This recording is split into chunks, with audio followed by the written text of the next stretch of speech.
Lição de hoje: tentações e estratégias de Satanás.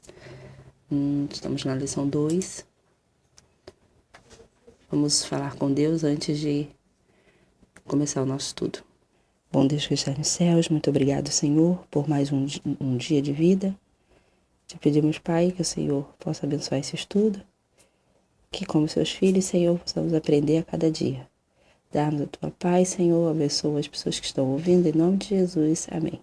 Escondi a tua palavra no meu coração para eu não pecar contra ti. Salmo 119, 11. Esse salmo é o maior salmo da Bíblia, onde o título dele é Engrandecimento à Lei de Deus.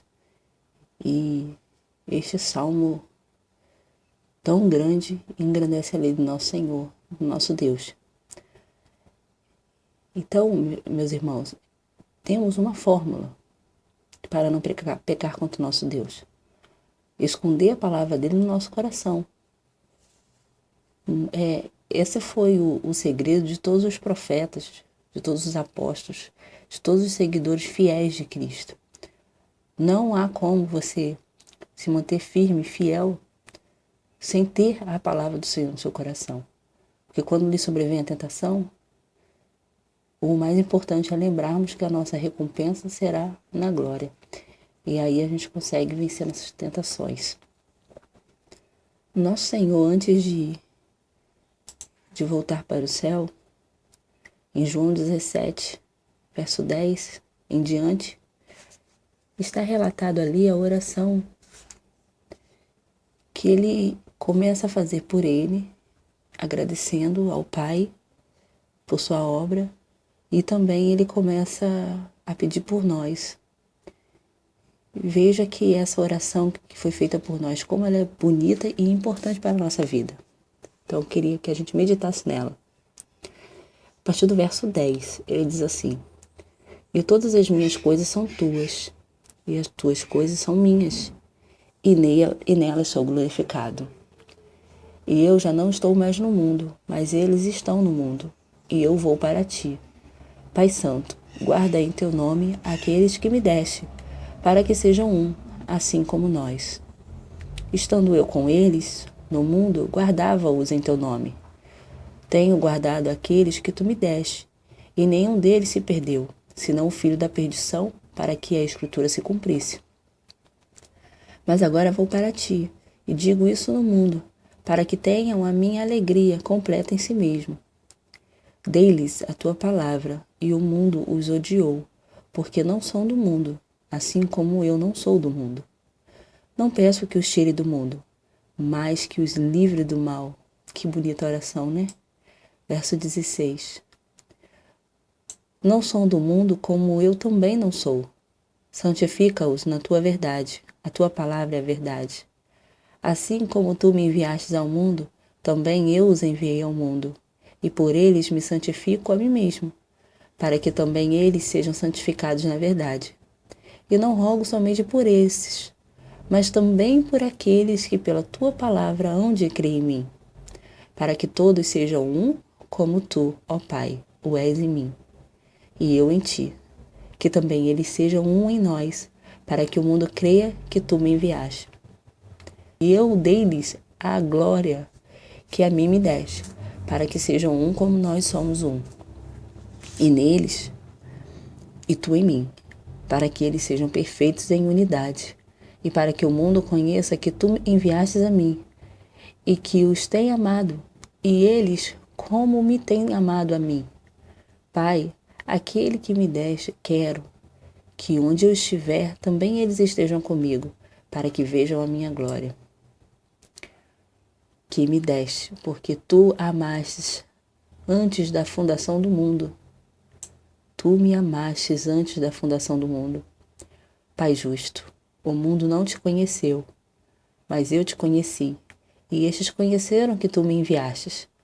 E eu lhes fiz conhecer o teu nome, e lhe o farei conhecer mais, para que o amor com que me tens amado sejam neles, e eu esteja neles. Irmãos, que oração mais confortante. Nossa, é algo assim que chega a dar uma paz no nosso coração. Sempre quando você se sentir desanimado, leia João 17, que é a oração do nosso Senhor. Você vai sentir um conforto, algo lindo. Provérbios 1:10 diz assim: Meu filho, se os maus tentarem seduzi-lo, não ceda. Em Mateus 26:41, vigie e orem para que não caiam em tentação. O espírito está pronto, mas a carne é fraca. Muitas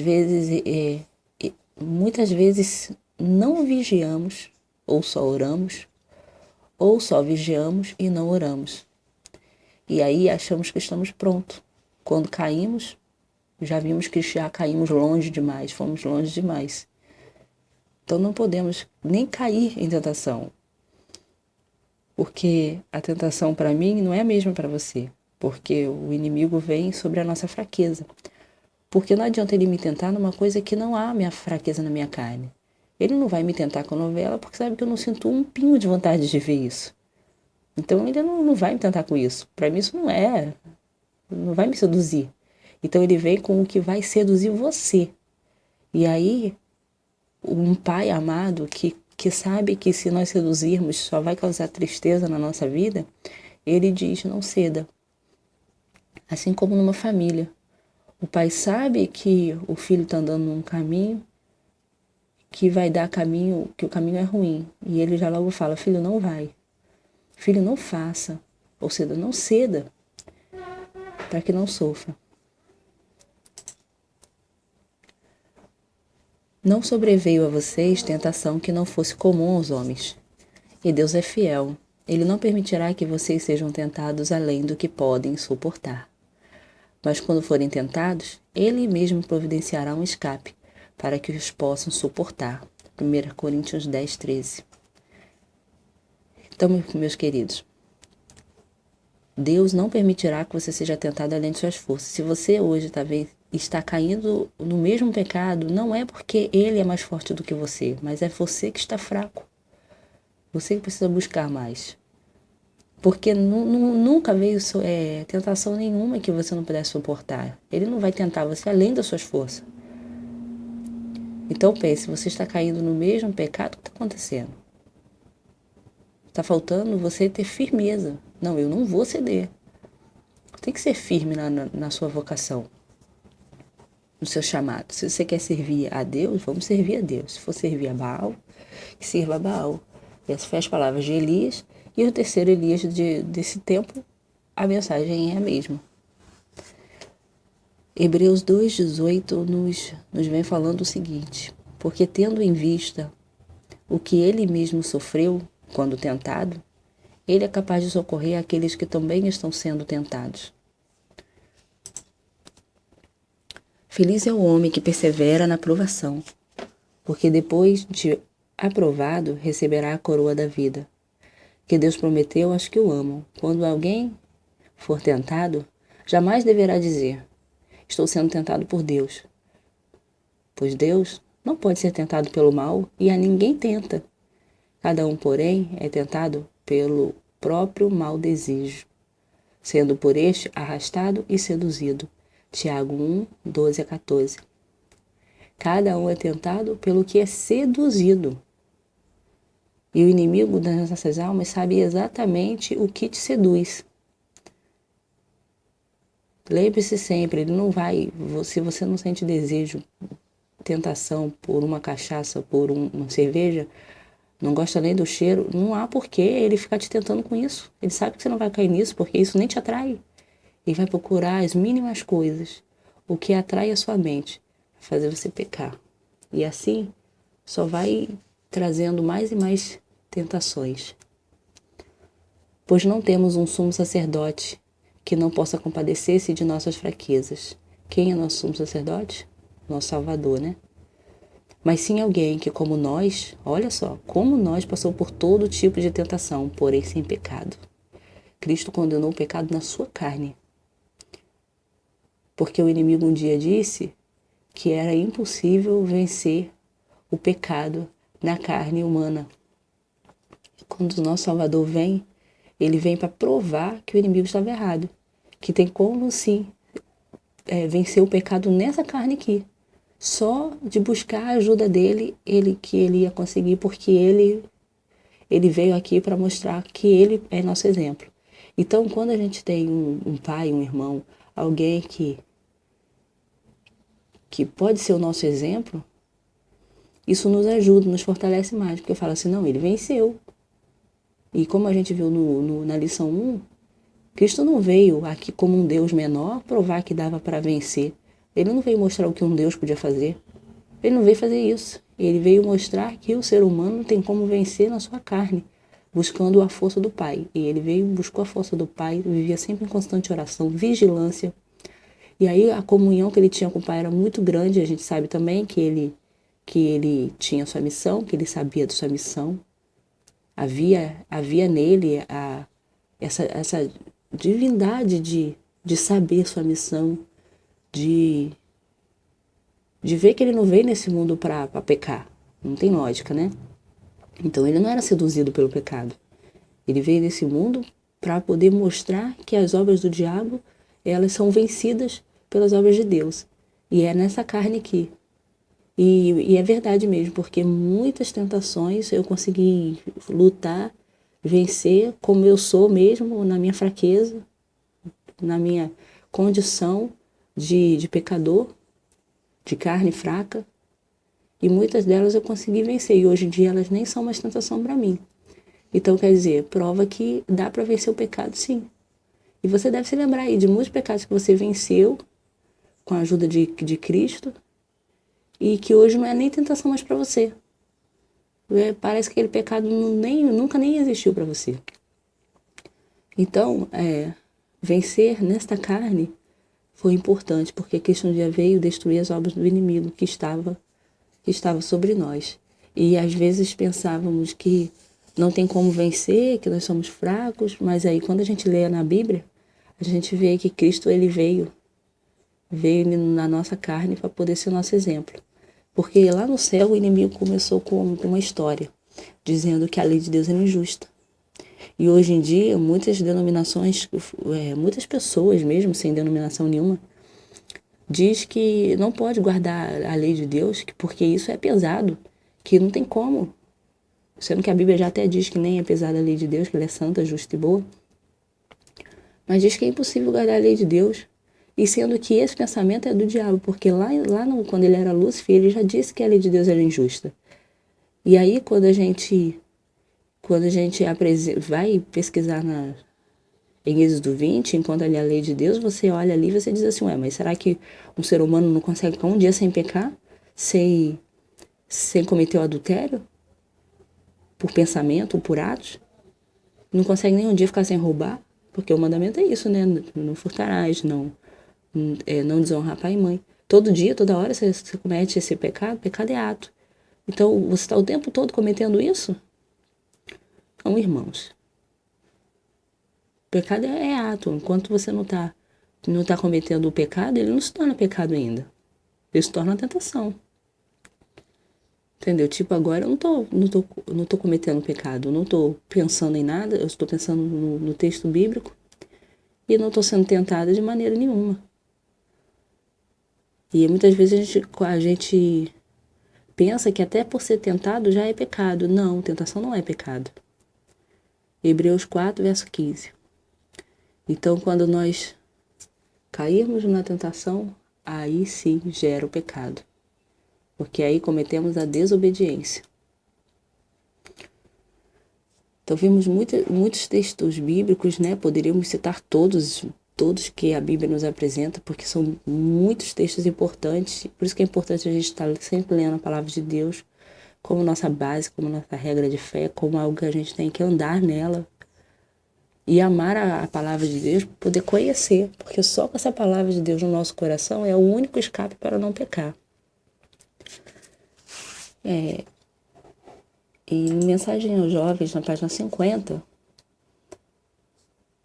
a serva do Senhor, ela teve uma visão muito importante e que nos ajuda muito também, além dos textos que nós lemos, muito claro, além da Bíblia muito clara, diz assim: o homem caído é legalmente cativo de Satanás. A missão de Cristo foi libertá-lo do seu poder. O homem tem a tendência natural de seguir as sugestões de Satanás, e por si mesmo não pode resistir com sucesso a tão terrível inimigo. Por si mesmo não dá não, é com a força de quem veio para vencer. Por isso que Cristo veio para vencer na nossa carne, para poder mostrar que seria possível resistir nessa carne terrível, porque sem Cristo não dá para vencer. A menos que Cristo, o poderoso vencedor, nele habite, guiando-lhe os desejos e concedendo-lhe força. Só Deus pode limitar o poder de Satanás. Ele vai de um lado para o outro, na terra, e anda nela de cima para baixo. Não deixa de observar um único momento, por medo de perder uma oportunidade de destruir almas. É importante que o povo de Deus compreenda isso, a fim de escapar às suas ciladas. Veja só, muitas vezes a gente cede às nossas vigilâncias e para de vigiar, mas ele não cede nenhum minuto, nenhum segundo, nem o medo dele perder a alma é tão grande. Que terrível, né? E ainda nos diz: Satanás está preparando os seus enganos para que na última campanha contra o povo de Deus não compreendam que é ele. E isso não é de admirar, pois até Satanás pode disfarçar e ficar parecendo um anjo de luz. 2 Coríntios 11, 14. Embora algumas pessoas iludidas sustentem que ele não existe, Satanás a está aprisionando e, em grande medida, trabalhando por meio delas. Não interessa se você acredita ou se você não acredita nele. Ele está trabalhando por meio de você ou não. Ele não esquenta se você acredita nele, não. Ele só precisa ter influência sobre a tua mente. Olha só que terrível. E na página 51 do Mensagem aos Jovens, esse livro é muito importante. Estamos lendo ele e diz assim: quando humildemente suplicam o auxílio do poderoso conquistador, o mais fraco crente na verdade, confiando firmemente em Cristo, podem com sucesso repelir Satanás e seus anjos. Viu? O mais fraco ser humano pode repelir Satanás e seus anjos se for buscar o poderoso conquistador que é Cristo. Ele é muito astuto para se apresentar aberto e ousadamente com suas tentações. Viu? Ele é muito astuto para apresentar abertamente. Irmão, como a gente é bobinho. A gente acha que vamos conseguir discernir a obra dele. E não vamos não. Quem dá esse discernimento é só o Espírito de Deus, só o Espírito Santo, porque o resto não tem como discernir por nós mesmos, porque a gente viu que ele gosta de se apresentar como anjo, até como anjo de luz. Ele não gosta de que percebam que é ele. Então, muitas vezes, através de um irmão, através de alguma pessoa, pode estar falando palavras de piedade ali e, na verdade, ser o inimigo. Olha só que terrível. Pois então, ou seja, a gente está falando que o inimigo não se apresenta abertamente. Aí diz assim: pois então se despertariam as adormecidas energias do cristão e ele confiaria no forte e poderoso libertador. Então, se ele se apresenta ousadamente e abertamente à sua tentação, aí o crente desperta na mesma hora e busca Deus. Então, por isso que ele não pode ser ousado, apresentar uma coisa claramente que seja ele. Mas Satanás vem despercebido e disfarçado. Atua através dos filhos da desobediência, que professam piedade. Olha só, ele atua através de quem? Dos que professam piedade. Você sabe o que é professar piedade? Irmão, isso aqui é muito sério. Professar piedade é parecer ser cristão. Isso é professar piedade. É falar piedade, falar coisas da Bíblia. Olha só, atua através dos filhos da desobediência. Quem são os filhos da desobediência? Lá de fora, são abertamente. Se vem uma pessoa para você com um cigarrinho na mão, vem falando com você um monte de coisa, você vai olhar e falar assim: isso aí é diabo. O inimigo está usando essa pessoa para falar comigo. Só que, graças a Deus, que Deus ele não julga a aparência, né? É mais o coração. Aí vem um outro com uma aparência assim, com uma roupinha de crente, com uma palavra, não, eu sou de Cristo. Só que este é filho da desobediência também. Você sabe por quê? Porque a palavra de Deus diz faz isso, ele faz outra. Tudo que a palavra de Deus diz para fazer, ele fala que ele faz porque ele professa piedade. Só que ele desobedece. Então ele é filho da desobediência. Por isso que é importante a gente estudar a palavra de Deus, para poder a gente aprender qual é a vontade de Deus e fazer a vontade dele. Porque se nós se a gente ficar fazendo a vontade do inimigo, nós seremos filhos da desobediência. E nós professaremos piedade. Nós vamos ficar mostrando para os outros que somos uma coisa e na verdade somos outra. E aí é onde o inimigo usa a gente. Ele irá até o limite de seu poder de atormentar, tentar e desencaminhar o povo de Deus. Veja que ele não está preocupado com quem está lá fora. Ele está preocupado com o povo de Deus, olha só. Ele vai usar ele vai até o limite dele para atormentar, tentar e desencaminhar o povo de Deus. E aí muitas vezes achamos assim, ficamos julgando o outro, olhando o outro e esquecemos de nós mesmos. E aí, né, ficamos tão preocupados com o outro que esquecemos de vigiar, de orar, de buscar. E aí achamos que nós somos fortes porque conhecemos a verdade. Grande engano, porque o estado de Laodiceia, ela pensa que ela é forte, na verdade ela não é nada. Ela não é nada. Não há elogios para Laodiceia. Então, irmão, essa é a nossa condição, não adianta. Então é buscar mesmo com fervor, porque nós não somos fervorosos. Nós somos adormecidos. Essa é a verdade. Ele diz assim, aquele que ousou enfrentar, tentar, olha só como ele é ousado. Ele ousou tentar acusar o nosso Senhor e teve poder para tomar nos braços e levar Cristo ao pináculo do templo. Poderoso inimigo, ao cume de uma montanha muito alta, exerceu seu poder até um grau admirável sobre a presente geração, que em sabedoria é muito inferior a Jesus, e quase inteiramente ignorante da sutileza e da força de Satanás. Olha só como a gente está sendo retratado aqui, olha como Deus está mostrando. Deus está falando assim, essa geração é ignorante da sutileza e da força de Satanás. É muito inferior a Cristo. E na página 53, Mensagens aos Jovens, diz assim, de maneira espantosa, prejudicar a ele o corpo dos que naturalmente são inclinados a cumprir o seu mandar. Satanás exulta por amor de si mesmo, ao ser considerado como ficção. Se você está achando que ele é uma ficção, você sabe que ele está adorando essa ideia. Quando menosprezado, você está falando que você vai pisar na cabeça do diabo aí? Coitadinho de você, viu? Não vai a Cristo não para tu ver se tu vai fazer alguma coisa.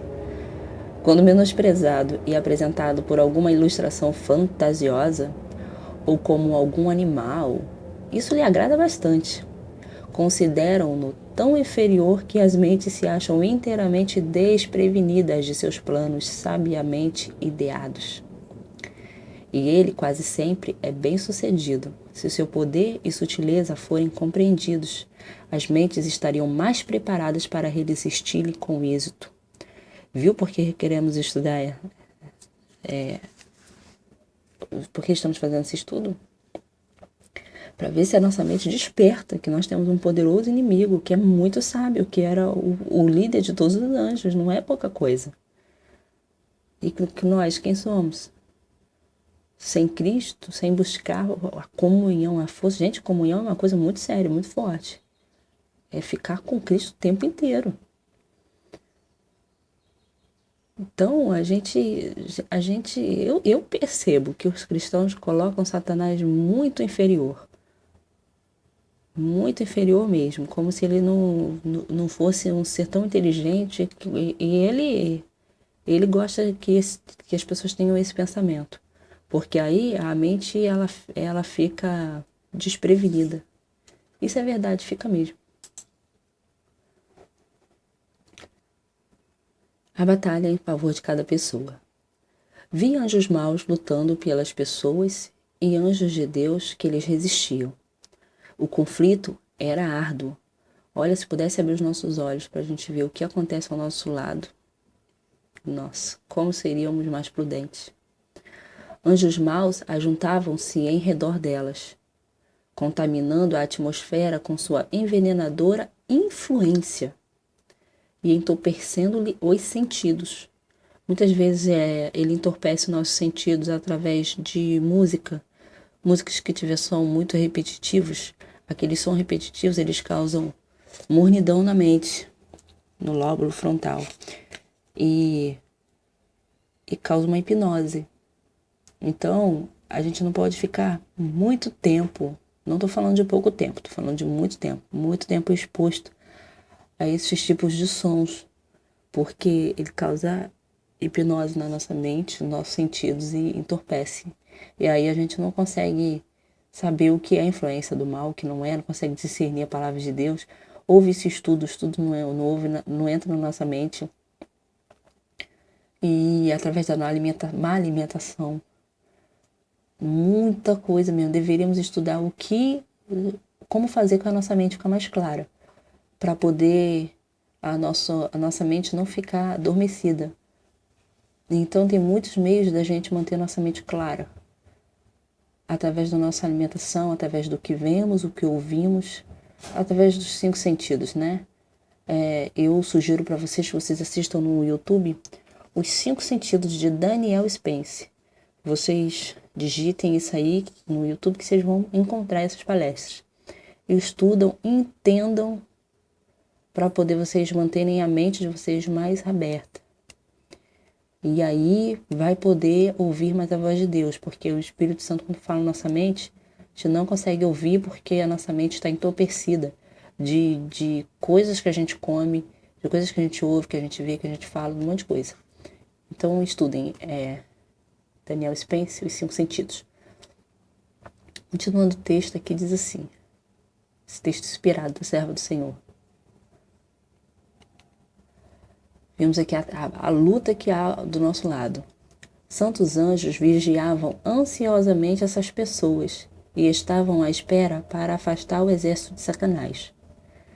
Não é, porém, a obra dos anjos bons dominar a mente contra a vontade dos indivíduos. Vem aí o livre-arbítrio. Se submeterem ao inimigo e não se esforçarem por resistir-lhe, então os anjos de Deus pouco mais podem fazer do que refrear o exército de Satanás. Então você resistiu à tentação, aí o anjo de Deus ele não pode fazer muita coisa mais por você, só pode frear Satanás para ele não ir longe demais, senão ele ia te matar, né? Para que não destrua até ser concedida maior luz aos que estão em perigo, a fim de levá-los a despertar e olhar ao céu em busca de auxílio.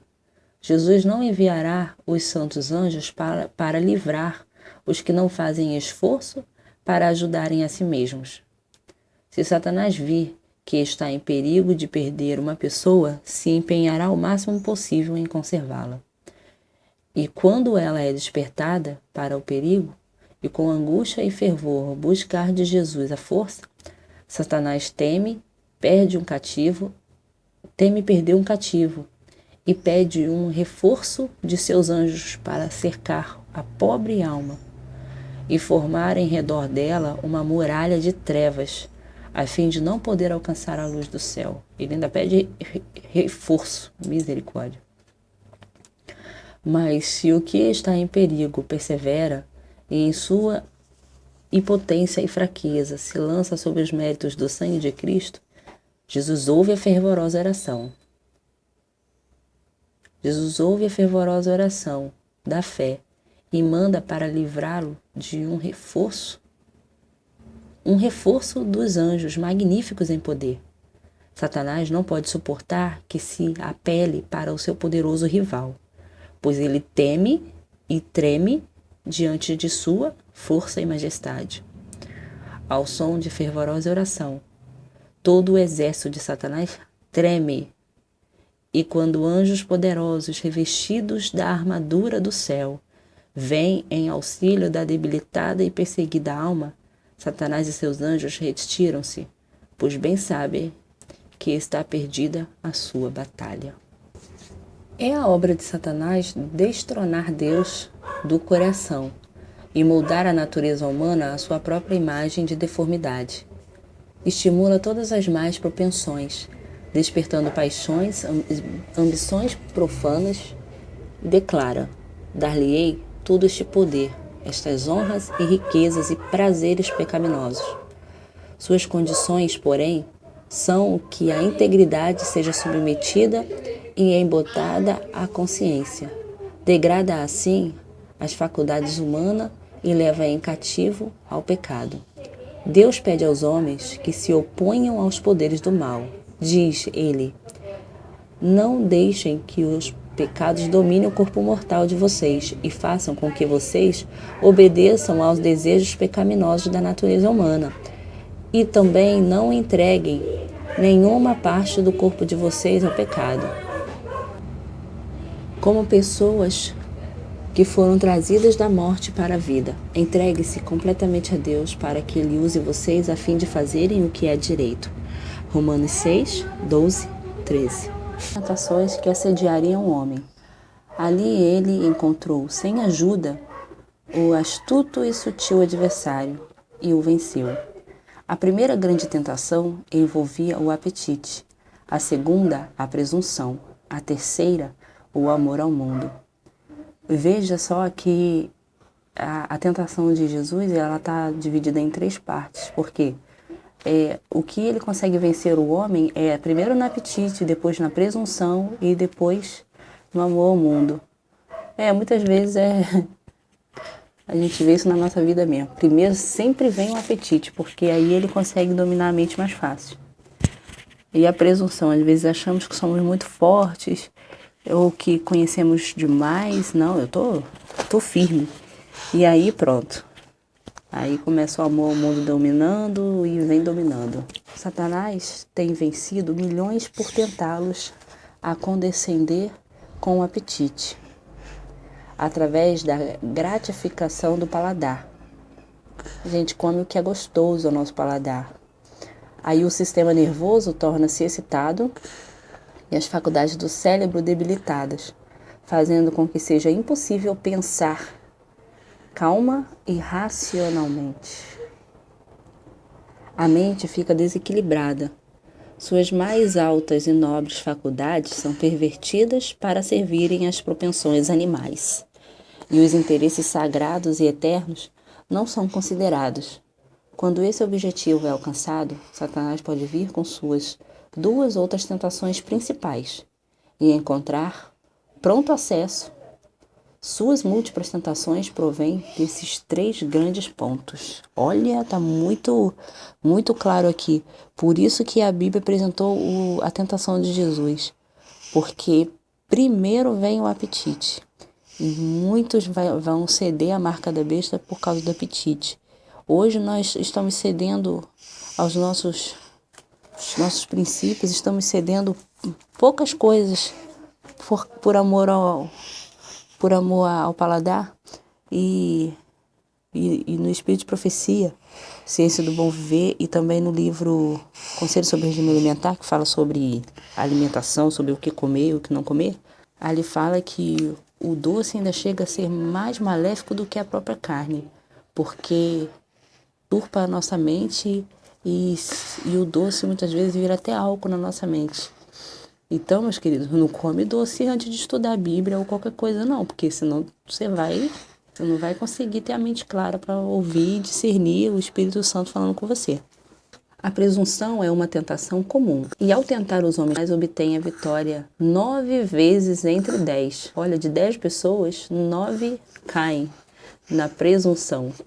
Aqueles que professam ser seguidores de Cristo e por sua fé alegam estar alistados na batalha contra todo o mal em sua natureza, frequentemente afundam sem ponderação em tentações das quais requer-se-ia um milagre para trazê-los ilesos. A meditação à oração tê-los-ia preservado e levado a evitar a perigosa e crítica posição na qual se colocaram quando deram a Satanás vantagem sobre eles. Testemunho para a igreja, volume 4, página 44 e 45. Os tronos e reinos do mundo e a glória deles foram oferecidos a Cristo. Se ele apenas se curvasse a Satanás, nunca os homens serão provados com tentação tão forte quanto as que assediaram a Cristo. Satanás veio com honras mundanas, riquezas e os prazeres da vida, e os apresentou na mais atrativa luz para seduzir e enganar. Todas estas coisas disse ele a Cristo: te darei, se prostrado me adorares. Cristo repeliu o astuto inimigo e saiu vitorioso. Deixa eu só comentar uma coisa aqui.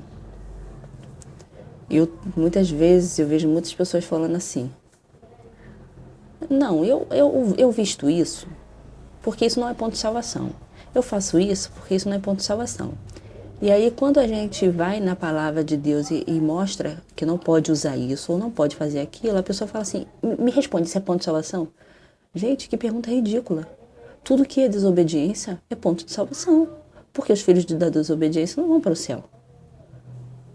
Se a Bíblia diz: não façam isso, ou não vistam isso, ou vi que isso era uma abominação aos olhos de Deus, para que vai fazer?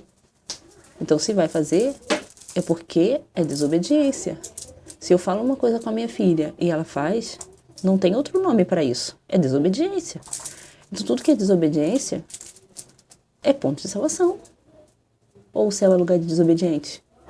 É simples assim. Então, pelo amor de Deus, pare de usar essa palavra que isso é ponto de salvação. Que isso é ridículo. Nossa. Tudo é ponto de salvação se for desobediência. Porque desobedientes não vão para lá. Satanás tem melhor êxito ao aproximar-se do homem. Todo esse dinheiro, este ganho, esta terra, este poder, estas honras e riquezas eu te darei. Em troca de quê? Suas condições geralmente são que a integridade deve ser cedida, a consciência embotada e o egoísmo condescendido. Através da devoção aos interesses mundanos, Satanás percebe toda a homenagem que ele recebe, toda a homenagem que ele pede. A porta é deixada aberta para ele entrar, como lhe agrada, com o seu maligno séquito de impaciência, amor próprio, orgulho, avareza, ganância e todo o seu catálogo de maus espíritos. Satanás está continuamente atraindo o povo da luz salvadora ao costume e à moda, sem consideração para com a saúde física, mental e moral. É verdade, você vai falar sobre um shortinho curto, isso não é ponto de salvação. Você tá usando as coisas do mundo, o amor ao mundo, e você acha que isso não é ponto de salvação? Quem ama o mundo considera-se inimigo de Deus. A Bíblia diz claramente isso. O grande inimigo sabe que se o apetite e a paixão dominam, a saúde do corpo e o vigor do intelecto são sacrificados no altar da satisfação do próprio eu. E o homem é prontamente levado à ruína. Se a esclarecida inteligência mantém as rédeas governando as propensões da parte animal, mantendo-as em sujeições às faculdades morais, Satanás bem sabe ser bem fraco o seu poder de derrotar com tentações. Mente, Caráter e Personalidade, volume 1, página 77. O próprio começo do mal foi uma negligência de vigilância e da oração secreta. E então veio a negligência de outros deveres religiosos. E assim o caminho foi aberto para todos os pecados que se seguiam. Todo cristão será assediado pelos atrativos do mundo, pelos clamores da natureza carnal e pelas tentações diretas de Satanás. Ninguém está seguro. Não importa qual tenha sido nossa experiência, não importa qual alta nossa posição social, precisamos vigiar e orar continuamente. Precisamos ser diariamente controlados pelo Espírito de Deus, ou somos controlados por Satanás. Esse foi o nosso estudo de hoje. Quero falar com os irmãos que o nosso estudo sobre esse assunto, que é tão importante, ele terá várias lições. Nós estamos na lição 2, mas na lição 3, 4, 5 vai ter continuidade ainda. Então esse assunto de hoje tem a parte 2, que é semana que vem, todas as terças-feiras. Estamos lançando às 6 horas da tarde ou da noite esse estudo.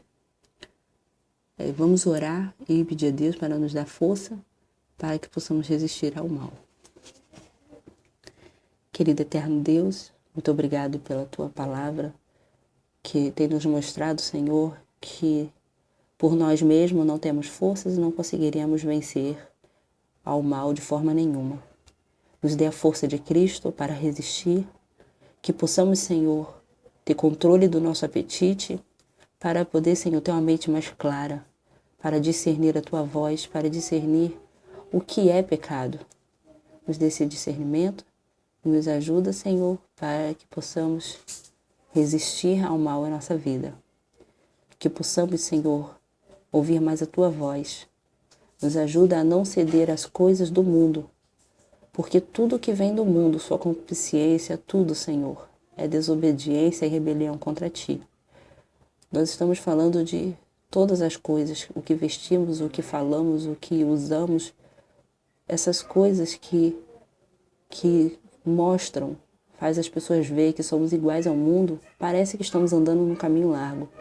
Queremos, Senhor, andar no caminho estreito. Abençoa essas famílias, fortalece, Senhor, essas famílias no amor e na união, para que não haja separações, Senhor, de pai e de mãe, para que eles possam, como família, ir para o céu, porque esse é o teu plano.